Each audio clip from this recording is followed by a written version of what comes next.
बहुत सुंदर लागे तोहरा संग के प्यार। अब बस कर हो दिल के धड़कन भारी बा। काहे दिल में शक के बादल उठेला हो, जब हमरे सस में तोहरे नाम सवारी बा। औरत के दिल के सीमा होला याद रखा। मत दे दुखवा मत बांटा तो जगह। लोगन के बात बिना सबूत मत माना। गलती से निकल लल बात गुनाह मत जाना। देखे खमनी के साथ के सफर, ई प्यार के निशानी बा। अगर ई सब सच बा ता हम धीरज धरब जानू। ओहो जानू डर मत करा, ई दिल के प्यार तोहरे खातिर बा। फालतू सोच मत करा, तू ही बाड़ी और के जगह बा। ओहो जानू डर मत करवा, ई दिल के प्यार तोहरे तब करवा। सच मनाना मन खोला, तोहरे बिन ई दिल अधूरा बा।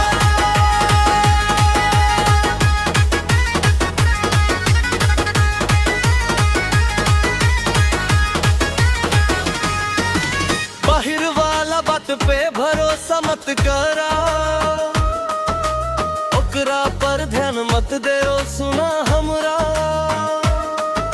अगर तोहार मनवा सच में डोलल बा, ता हम हर दुख के आगे ढल बन बररा। दूसरा के नाम से जे आग लगावे, ओकर बातन के हवा में उड़ा दे। नाटक मत करो, झूठ मत बोलो, हमरा दिल के घर में सांस बसावे दे। अगर तोहार प्यार सच बा ता हम धीरज धरब। डर मत करा सजना, ई मन अब तहरो पर मरब। ओहो जानू डर मत करा, ई दिल के प्यार तोहरे खातिर बा। फालतू सोच मत करा, तू ही बारू आरू के जगह गाना। ओहो जानू डर मत करा, ई दिल के प्यार तोहरे खातिर बा। सच मनाना मन खोला, तारो दिल अधूरा बा।